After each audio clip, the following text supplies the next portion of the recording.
I'm Sarah, 35, full-time mom. And yeah, I'm damn proud of it, especially my cooking. People seriously rave about my lasagna, my homemade bread, even just my roast chicken. It's kind of my thing, you know? My little empire is this kitchen, and the happy faces of my husband, Mark, and our two munchkins, Emily, 8, and Josh, 5, are my awards. Our life, it's pretty sweet, really. Just the usual chaos, but always smelling good, always warm, always home cooked. One morning, I woke up feeling good, like any other day. Sun was streaming through the kitchen window, birds chirping outside. Total picture-perfect postcard stuff. I hummed a little tune, pulled out the eggs, and got to work on breakfast. Scrambled eggs for the kids, just how they like 'em. Fluffy, creamy, a little dash of cheese. Mark was already at the table, scrolling on his phone, sipping his coffee. Emily and Josh were wrestling over a cartoon show remote, giggling. Normal, all normal. I slid the plates across the table. Steam curled up from the eggs, a golden promise. Josh immediately dug in, mouth full before I even sat down. Emily paused her cartoon debate to give me a thumbs up. Mark looked up, gave me that soft, appreciative smile that still makes my stomach flutter after all these years. I took a spoonful of my own, the scrambled eggs looking perfectly innocent, perfectly delicious. I brought it to my mouth. And then it hit me. A taste. Not just bad, not just bland, but wrong. It was metallic, kind of like old blood mixed with something rotten. Fishy, maybe? But not fish. Worse. Like something that had been dead for a while, decaying, and then someone had just scooped a bit of that up and stirred it into my eggs. My stomach lurched. I swallowed hard, a tiny gasp catching in my throat. I almost choked, really. "You okay, babe?" Mark asked, looking up. I coughed. Yeah, just went down the wrong pipe. I tried to smile, to play it off. My mind raced. What the hell was that? I took another tiny bite, just to be sure. Nope, still there. That awful tang. My insides twisted. I looked at them, my family. Josh was shoveling eggs in like it was the best thing he'd ever tasted. Emily, completely absorbed in her plate, not a care in the world. Mark took another big bite, looking content. "Seriously, babe?" Mark said, his voice easy. "Even scrambled eggs you make taste gourmet. So good." He finished his plate, then leaned over and kissed my forehead. "Thanks, Sarah. Just what I needed." A weird, hollow feeling spread in my chest. My smile felt frozen, plastered on. My brain was screaming. Gourmet? No way. This was disgusting. But they didn't taste it. Not one of them. Must be me, I told myself, a little whisper in my head. Just me. Maybe the eggs were a bit off, or I'm catching a cold. My nose feels a little stuffed. Yeah, that's it. Totally. Just a cold playing tricks on my taste buds. I forced myself to nod, trying to convince myself. I didn't want to worry them. No point in making a fuss over nothing, right? It had to be nothing. God, I hoped it was nothing. But it wasn't nothing. That awful, metallic, fishy but not fishy taste, it didn't go away. The next day, I made my famous creamy tomato soup, the kind that warms you from the inside out, my go-to comfort food. I ladled it into bowls, the rich red color inviting, but when I took a spoonful, it was there again. That same sickening, rancid taste lurking beneath the tomato and cream. I almost gagged right there at the table. Damn it, I thought, not again. I pushed it around in my bowl, trying to trick myself, trying to find a corner where it wasn't. No luck. Mark, Emily, and Josh, though, they were slurping it down, happy as clams. "Mommy, this is the best soup ever," Josh declared, a little cream mustache on his upper lip. Emily nodded vigorously. Mark just smiled at me, a silent compliment. My heart sunk deeper. It was just me, still just me. Then it was the spaghetti bolognese. I spent hours on that sauce, simmering it slow, using the best ground beef, fresh basil, rich red wine. It was supposed to be perfect. But that first forkful, it wasn't pasta and meat. It was that taste, stinging my tongue, coating my throat. I couldn't finish my plate. Mark noticed. You okay, Sarah? Not hungry? He asked, a slight frown creasing his brow. Oh, just a bit full, I lied, pushing my bowl away. A long day, you know? He just shrugged, then went back to his own plate, which he cleared without a second thought. My God. Even my morning orange juice, fresh squeezed from the sweetest oranges I could find at the farmer's market, started carrying it. That disgusting, unsettling tang. It was in everything. Everything I made. Everything I put in my mouth. Panic started to set in. Real, cold panic. I started obsessing over ingredients. Maybe it's the pan, I thought, and I bought new non-stick pans, gleaming and expensive. No change. Maybe the spices are old, so I tossed every jar and replaced them with brand new, premium ones. Nope. The water? I bought a fancy water filter. Didn't matter. I ran to the market almost every day, buying the absolute freshest, most organic, most ridiculously expensive produce and meat I could find. Changed the milk, changed the eggs, changed the butter, changed everything. It was useless. Every single time, that taste was there, a constant, nauseating companion. I started to really doubt myself. My own taste buds, were they broken? Was I losing it? I spent late nights hunched over my laptop, Google searches filling my screen. Phantom taste, dysgeusia, metallic taste in mouth, diseases affecting taste perception. The results were terrifying. Brain tumors, neurological disorders, liver failure. Each article sent a fresh wave of dread through me. I imagined myself slowly wasting away, my senses betraying me, turning everything I loved into something foul. I'd read about these weird, unexplained things happening in other places sometimes, on the news or social media, strange happenings that no one could figure out. But I always just scrolled past, dismissed them. Now, a cold dread settled deep in my stomach. I was terrified of what I might find, terrified of what was happening to me. One evening, I was chopping vegetables for dinner, trying to mentally prepare myself for that. Emily, my little 8-year-old tornado, bounced into the kitchen, all energy and bright eyes. "Mom," she exclaimed, a big grin on her face. "I smell something really weird." My knife froze midair. My heart, which had been a quiet thrum, suddenly hammered against my ribs like a trapped bird. My breath hitched. This was it. Finally, someone else smelled it too. Oh God, thank God. I wasn't alone. I turned, my eyes wide, hope blossoming in my chest, mixed with a sickening fear of what she was about to describe.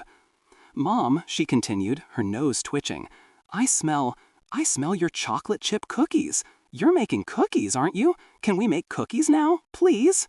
My shoulders, which had tensed up to my ears, slowly sagged. The hope drained out of me like bathwater down a drain, leaving behind a cold, empty ache. Not the metallic, rotten taste, just cookies. Emily smelled cookies. I forced a smile, a wobbly, fake thing. "Not tonight, sweetie. Maybe tomorrow." She pouted for a second, then shrugged and ran off, probably to harass her dad. And there I was again, alone, completely, utterly alone with it. The smell of fresh-cut carrots, the warmth from the oven, the distant sound of my family's chatter, it all felt like a cruel joke. The taste, that horrid, inescapable taste, was a constant, rotten passenger in my mouth, making every meal a battle. Every single bite. I was alone with it, completely, utterly alone, and it wasn't going anywhere. Oh God, what the hell was happening to me? Tôi là Sarah, 35 tuổi, mẹ nội trợ toàn thời gian, và nói thật, tôi tự hào về điều đó. Đặc biệt là khoản nấu nướng của mình, thật sự ai ăn cũng phải khen tấm tắc, từ món lasagna cho đến bánh mì nhà làm, thậm chí chỉ là gà quay thôi cũng đủ làm mọi người xuết xoa. Đây gần như là thương hiệu của tôi, bạn hiểu không? Gian bếp này chính là vương quốc nhỏ của tôi và những nụ cười hạnh phúc của chồng tôi, Mark, cùng hai cục cưng Emily 8 tuổi và Josh 5 tuổi, chính là phần thưởng cao quý nhất. Cuộc sống của chúng tôi nói chung là ngọt ngào lắm, chỉ là chút hỗn loạn thường ngày nhưng lúc nào cũng thơm lừng mùi đồ ăn, ấm áp và tràn ngập tình yêu thương. Một buổi sáng, tôi thức dậy, mọi thứ vẫn ổn. Nắng vàng ươm hắt qua khung cửa sổ bếp, chim hót líu lo ngoài vườn, khung cảnh cứ như trong bưu thiếp vậy đó. Tôi khẽ ngân nga một giai điệu, lấy trứng ra và bắt tay vào làm bữa sáng. Trứng cuộn cho bọn trẻ, đúng kiểu chúng thích mê, bông xốp, béo ngậy, thêm chốt phô mai. Mark đã ngồi vào bàn, lướt điện thoại, nhâm nhi cà phê. Emily và Josh đang vật lộn tranh giành điều khiển tivi, cười khúc khích. Bình thường, mọi thứ bình thường lắm. Tôi đặt đĩa trứng lên bàn, hơi nóng bốc lên, màu vàng óng ả. Josh lập tức cắm đầu vào ăn, miệng đã đầy ắp trước khi tôi kịp ngồi xuống. Emily tạm dừng cuộc tranh luận về phim hoạt hình để giơ ngắn cái cho tôi. Mark ngước lên, trao tôi nụ cười dịu dàng, trìu miễn mà sau bao năm vẫn làm tim tôi xao xuyến. Tôi xúc một thìa, miếng trứng cuộn trông thật vô hại, thật ngon miệng. Đưa lên miệng, và rồi nó ập đến. Một vị lạ, không chỉ là dở, không chỉ là nhạt nhẽo, mà là sai. Nó tanh tưởi như mùi máu cũ trộn lẫn với thứ gì đó đã thối rữa. Vị cá, có thể nhưng không phải cá. Còn tệ hơn, như thể một thứ gì đó đã chết từ lâu, mục ruỗng, rồi ai đó đã múc một chút chất đó vào chảo trứng của tôi. Dạ dày tôi quặn lại, tôi nuốt khan, một tiếng nấc nhỏ mắc kẹt trong cổ họng. Thật sự là tôi suýt nôn ra đó. Em không sao chứ, em yêu? Mark hỏi, ngước nhìn tôi. Tôi ho khan. Chỉ là nghẹn một chút thôi. Tôi cố gắng nở nụ cười, cố làm ra vẻ bình thường. Đầu óc tôi quay cuồng. Cái quái gì vậy? Tôi lại nếm một chút xíu nữa, chỉ để chắc chắn. Không, vẫn còn đó. Cái vị tanh tưởi khủng khiếp đó. Ruột gan tôi cồn cào. Tôi nhìn họ, gia đình mình. George vẫn đang xúc trứng như thể đó là món ngon nhất trên đời. Emily hoàn toàn chìm đắm vào đĩa đồ ăn của mình, không mảy may quan tâm. Mark ăn thêm một miếng lớn, vẻ mặt mãn nguyện. Nghiêm túc đó em yêu, Mark nói, giọng nhẹ nhàng. Ngay cả trứng cuộn đơn giản thế này mà em cũng làm ngon tuyệt cú mèo, ngon lắm. Anh ấy ăn hết đĩa, rồi cúi xuống hôn lên trán tôi. Cảm ơn em Sarah, đúng là thứ anh cần. Một cảm giác trống rỗng, kỳ lạ lan ra trong lồng ngực tôi. Nụ cười của tôi như đông cứng, dán chặt trên môi. Não tôi gào thét, ngon tuyệt cú mèo không đời nào. Cãi này, kinh tởm ma. Nhưng họ không hề nếm thấy, không một ai trong số họ. Chắc là mình thôi, tôi tự nhủ, một tiếng thì thầm nhỏ trong đầu. Chỉ là mình, có thể trứng hơi cũ thật, hoặc mình đang bị cảm rồi, mũi hơi nghẹt. Đúng rồi, chắc chắn là vậy. Chỉ là cảm cúm đang chơi khăm vị giác của mình thôi. Tôi cố gật đầu, cố gắng thuyết phục chính mình. Tôi không muốn gia đình phải lo lắng. Chẳng việc gì phải làm ầm ĩ lên vì chuyện không đâu, đúng không? Chắc chắn là không đâu. Trời ơi, tôi cầu mong đó là không đâu. Nhưng nó không phải là không đâu. Cái vị tanh tưởi như kim loại, như cá nhưng không phải cá đó, nó không biến mất. Ngày hôm sau, tôi nấu món súp kem cà chua trứ danh của mình, loại súp làm ấm lòng người, món ăn an ủi quen thuộc của tôi. Tôi múc súp ra bát, màu đỏ đậm quyến rũ. Nhưng khi tôi nếm một thìa, nó lại xuất hiện. Cái vị buồn nôn, hôi thối y hệt, ẩn mình dưới mùi cà chua và kem. Tôi suýt nôn ngay tại bàn. Chết tiệt, tôi nghĩ, lại nữa rồi. Tôi khuấy súp trong bát, cố lừa dối bản thân, cố tìm một góc nào đó không có vị đó. Vô ích. Còn Mark, Emily và Josh thì sao? Họ vẫn húp lấy húp để, vui vẻ không thôi. Mẹ ơi, đây là món súp ngon nhất trên đời. Josh tuyên bố, mép trên dính đầy kem. Emily gật đầu lia lịa. Mark chỉ mỉm cười với tôi, một lời khen không lời. Tim tôi trùng xuống sâu hơn. Chỉ có mình tôi, vẫn chỉ có mình tôi. Rồi đến món mì Ý sốt bò băm. Tôi dành hàng giờ cho món sốt đó, ninh nhỏ lửa, dùng loại thịt bò ngon nhất, húng quế tươi, rượu vang đỏ hảo hạng. Nó phải hoàn hảo. Nhưng cái nĩa đầu tiên, nó không phải mì Ý và thịt, nó là cái vị đó. Cay xe đầu lưỡi, phủ kín cổ họng tôi. Tôi không thể ăn hết đĩa. Mark nhận ra. Em không sao chứ, Sarah, không đói sao? Anh hỏi, một nếp nhăn nhẹ hiện lên trên trán. Ồ, chỉ là hơi no thôi, tôi nói dối, đẩy đĩa súp ra xa. Một ngày dài mà, anh biết đấy. Anh chỉ nhún vai, rồi quay lại với đĩa của mình, ăn sạch sành xanh không một chút đắn đo. Trời đất ơi! Ngay cả ly nước cam vắt buổi sáng của tôi, được vắt từ những quả cam ngọt nhất tôi tìm thấy ở chợ nông sản, cũng bắt đầu có cái vị đó. Cái vị tanh tưởi khó chịu đó, nó có mặt trong mọi thứ tôi nấu, mọi thứ tôi đưa vào miệng. Sự hoảng loạn bắt đầu xâm chiếm, một nỗi hoảng loạn lạnh lẽo thật sự.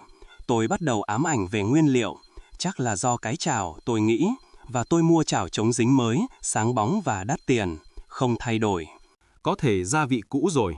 Vậy là tôi vứt bỏ tất cả lọ gia vị và thay bằng những loại mới tinh, cao cấp. Không được. Nước ư? Tôi mua một cái máy lọc nước xịn sò. Vô ích. Hầu như ngày nào tôi cũng chạy ra chợ, mua những loại rau củ và thịt tươi ngon nhất, hữu cơ nhất, đắt đỏ đến mức lố bịch mà tôi có thể tìm thấy. Đổi sữa, đổi trứng, đổi thịt, đổi rau, đổi tất cả. Nó vô ích. Mỗi lần, cái vị đó vẫn ở đó. Một người bạn đồng hành khó chịu, gây buồn nôn dai dẳng. Tôi bắt đầu thực sự nghi ngờ bản thân. Vị giác của tôi bị hỏng rồi ư? Tôi có bị điên không?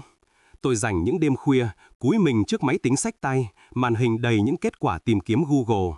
Ảo vị giác, rối loạn vị giác, vị kim loại trong miệng, bệnh ảnh hưởng đến cảm giác vị giác. Những kết quả đó thật kinh khủng. U não, rối loạn thần kinh, suy gan. Mỗi bài báo gửi một làn sóng sợ hãi mới qua tôi. Tôi tưởng tượng mình đang dần lụi tàn, các giác quan phản bội mình, biến mọi thứ tôi yêu thích thành một thứ dơ bẩn. Thì thoảng, tôi cũng nghe được tin tức này nọ về những sự kiện kỳ lạ ở các thành phố khác trên mạng xã hội, những chuyện khó hiểu mà không ai có thể lý giải. Nhưng tôi luôn lướt qua, gạt bỏ chúng. Bây giờ, một nỗi kinh hoàng lạnh lẽo ngự trị sâu trong dạ dày tôi. Tôi sợ hãi những gì mình có thể tìm thấy, sợ hãi những gì đang xảy ra với tôi. Một buổi tối, tôi đang thái rau cho bữa tối, cố gắng chuẩn bị tinh thần cho một bữa ăn nữa với thứ đó. Emily, cơn lốc 8 tuổi của tôi, chạy ào vào bếp, đầy năng lượng và đôi mắt sáng rực. Mẹ ơi! Con bé reo lên, một nụ cười toe toét trên mặt. Con ngửi thấy mùi gì đó rất lạ. Con dao của tôi khựng lại giữa không trung. Tim tôi, vốn chỉ đập đều đều, bỗng đập thình thịch như một con chim bị nhót. Hơi thở tôi nghẹn lại. Đây rồi, cuối cùng, có người khác cũng ngửi thấy nó. Ơn Chúa, tôi không cô đơn. Tôi quay lại, mắt mở to, hy vọng nở rộ trong lồng ngực, xen lẫn nỗi sợ hãi ghê tởm về những gì con bé sắp tả. Mẹ ơi, con bé tiếp tục, mũi chun chun.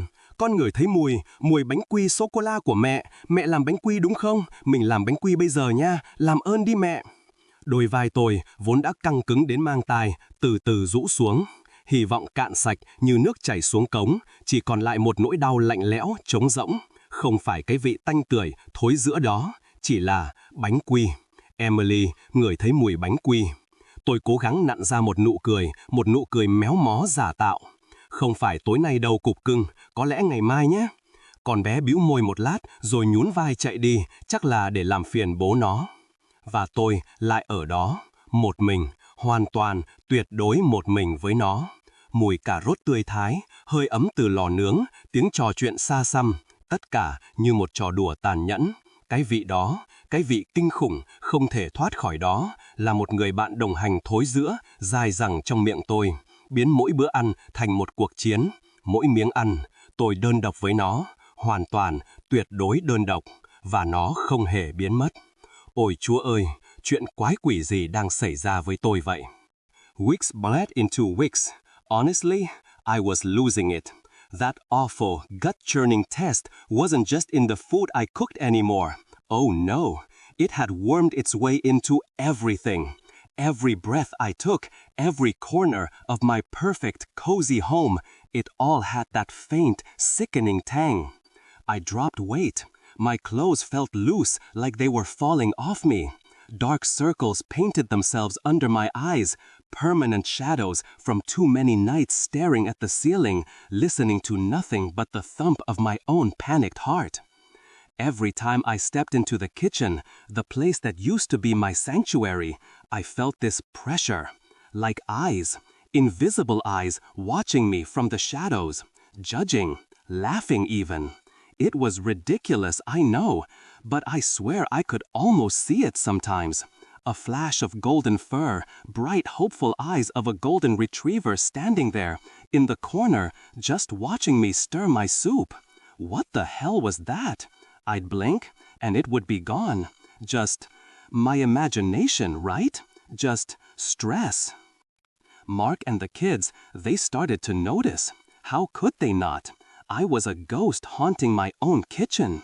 "Mommy, are you okay?" Josh would ask, his sweet little voice full of genuine worry. "You look tired." I'd just force a smile, a shaky thing that felt wrong on my face. "Mommy's just a little tired, honey. Long day, you know." I tried to make it sound normal, but nothing was normal anymore. Not for me. I started hiding, eating in my room, pretending I wasn't hungry at family dinners, or saying I had a headache. "Oh, I'm just so full from lunch. You guys go ahead." Or, "I have so much work to do. I'll eat later." Lies. All lies. I just couldn't sit there, watching them happily eat something that made my stomach twist into knots. Something that tasted like decay and old metal. It made me sick, literally. I was isolating myself, pushing them away without meaning to. The silence at the dinner table, where once there was laughter and chatter, it was thick now, a cold, heavy blanket, and I was under it, all alone. The taste, the smell, the wrongness of it all, it wasn't just a physical thing anymore. It was tapping into something else, something buried, like a phantom limb ache, but for my brain, a memory. It was faint, just a whisper at first, then a low hum, slowly growing louder. Buddy, my dog, a golden retriever, just like the one I sometimes imagined in the kitchen. I was 7. We lived in that old house, out in the suburbs. Big yard, giant oak tree in the front.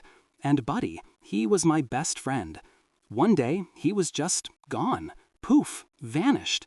I remember screaming, crying until my eyes swelled shut. Mom and Dad, they tried to comfort me. "Oh, Sarah Bear," Mom had said, stroking my hair. "Buddy just ran away. You forgot to close the gate, honey. He must have squeezed out and gone on an adventure." I remember the guilt, that deep, crushing weight in my little 7-year-old chest. It was my fault. I'd forgotten the gate. I remember searching for him for days, weeks, and then, one afternoon, near the edge of the woods right behind our house, I found it, his collar, just lying there, half buried in the damp leaves. It was dark leather, I think, worn out. I held onto it like it was the last piece of him. My parents said he was gone, and I believed them. I had to. It was the only explanation that made sense, the only way to deal with the emptiness. That memory, that old, dull ache of guilt, it was coming back now, surfacing with that awful taste. Like the taste and the memory were linked somehow, a disgusting, rotten string pulling them together. What the hell did a lost dog have to do with my scrambled eggs tasting like death? My brain was going full-on conspiracy theory mode, except the conspiracy was against my own sanity. I started looking for other explanations, anything, beyond the medical stuff that just made me feel sicker. I dove into weird corners of the internet, ghost stories, haunted houses, buried secrets, stuff about spirits clinging to objects or lingering memories. I even looked up missing pet cases, hundreds of them. Nothing matched, nothing made sense. I was reading about curses, about psychic phenomena, about memories being not what they seemed. I felt like I was actually truly losing my mind. The logical, sensible Sarah was cracking, shattering into a million pieces. One night, it wasn't the food. It was everywhere. I woke up with a jolt. My eyes flew open in the dark. My heart jumped straight into my throat, thrashing. That smell, that unbearable, metallic, fishy but not fishy, rotten smell. It wasn't faint anymore. It was thick, choking, right there, in the air. And it wasn't coming from the kitchen. My breath caught. It was coming from my bed, my own bed. I fumbled for the lamp on the nightstand, my hands shaking so hard I almost knocked it over. Click. Light flooded the room. My eyes darted everywhere. Nothing. No rotting fish, no old blood. Just our bedroom. Mark was next to me, still deep asleep, snoring softly. He didn't stir, not even a twitch. How? How could he not smell this? My God, it was overpowering. But the smell, it was still there, right under my nose, like something had been so close, on my pillow, on the sheets, curled right up next to me. I could almost feel its presence, a ghost of a thing, a residue of pure putrefaction. My stomach gave a huge heave. I threw the covers off, scrambling out of bed, stumbled into the bathroom, and just retched. Nothing came up, just bitter bile, but my body felt like it was trying to purge itself of the horror. I leaned over the toilet, gasping, shaking. My reflection stared back from the mirror, pale. My eyes were red-rimmed, bloodshot. I looked like a stranger. My own face was gone. And then, in that moment, as I stared at my own haunted reflection, a detail from that old memory, the one about Buddy's collar, shifted, twisted. It wasn't a worn leather collar. It was silver, a sleek, metallic silver, sparkling like it was brand new, gleaming under the bathroom light that wasn't actually there, only in my head. What the hell? Why silver? Buddy didn't wear a silver collar. My Buddy, my golden retriever, he had a simple brown leather one, didn't he? I closed my eyes, tried to focus, to pull the real memory out. But the silver was persistent. It shimmered in my mind's eye. This tiny detail, this one small thing, suddenly felt bigger, more wrong than anything else. I started calling my mom, a lot, more than usual, about the old house, about Buddy, about anything from back then. I needed answers. I needed someone to confirm my memories, to tell me I wasn't going crazy. "Mom, do you remember the gate at the old house? The one Buddy squeezed out of?" I'd ask, trying to sound casual. "Oh, sweetie, it was so long ago," she'd say, her voice always light, breezy. "I don't really remember the details, just that he ran off. And his collar, Mom, what kind of collar did he have?" "A dog collar, I suppose," she'd chuckle. "Why are you asking all these silly questions, honey? Everything all right?" Her answers were always vague, always evasive, like she was trying to avoid something, or like she truly, honestly didn't remember. But how could you not remember your first family dog, your daughter's first heartbreak? The more she skirted around my questions, the bigger the knot of suspicion grew inside me. It tightened, wrapping around my chest, making it hard to breathe. The cold dread in my stomach wasn't just about the taste anymore. It was about something else, something buried much deeper than just an old memory.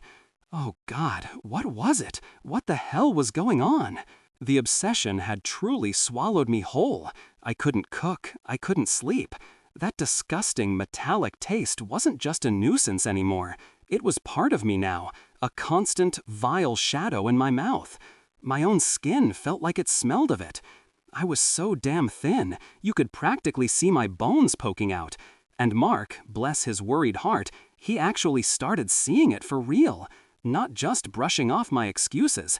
He'd watch me, his brows furrowed, and I'd just shrink. The kids, Emily and Josh, they didn't even ask anymore. They just looked at me with these wide, scared eyes, like I was some fragile, broken thing about to shatter. It was agonizing. I knew deep down I had to find out what was going on, no matter how awful the truth might be. It was the only way, the only possible escape from this personal hell. I needed to claw my way back to normal, or die trying. I decided to pull the trigger. I called my parents, invited them over for dinner. This was it, my last shot, I told myself, clutching the phone so hard my knuckles turned white. I had to ask them directly, look them in the eye, and confirm those twisted, fading memories about Buddy, about that old house. This was the make or break moment. Either I got answers, or I completely lost my mind. I tried to act normal. God, I tried so hard. I cleaned the house until it gleamed, though every wipe down, every spray of lemon cleaner felt useless against the phantom stink that only I could detect. For dinner, I planned a simple meal, nothing too fancy, nothing that could possibly hold that flavor I was so terrified of. Tomato cream soup, Mom and I's favorite, a classic, comforting dish.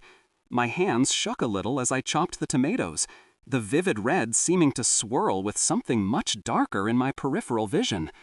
I tried to push away the thought, to just focus on the task, to pretend for just a few more hours that everything was fine, like it used to be, before the taste, before the memory, before this.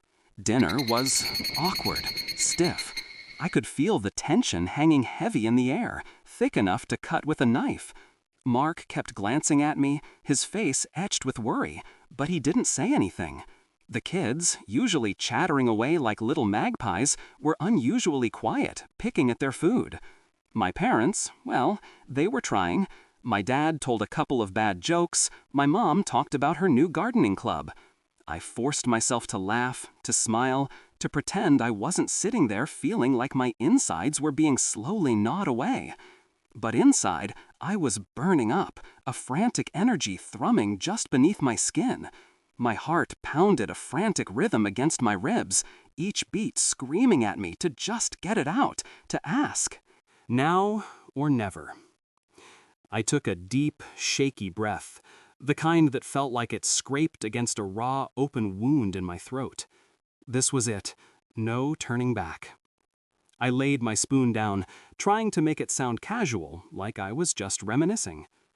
"Mom," I said, my voice coming out a little too high, a little too strained. I cleared my throat, forcing myself to sound calmer. "Mom, do you still remember Buddy, our golden retriever, back at the old house? God, I still feel bad about that day, you know, when I forgot to close the gate and he just ran off." I held my breath, watching her face, waiting for anything, a flicker of sadness, a recognition of my old guilt, anything to anchor me to the memory I'd clung to for so long. My mom paused, a spoonful of tomato soup halfway to her lips. She looked at me, a soft, indulgent smile spreading across her face, a perfectly calm, serene smile. It was chilling, like she was just talking about the weather. "Oh, sweetie," she gently said, her voice light and breezy, the kind of tone you use to dismiss a silly childhood fancy. "How could you possibly forget? That house never even had a fence around the yard, honey. No fence at all.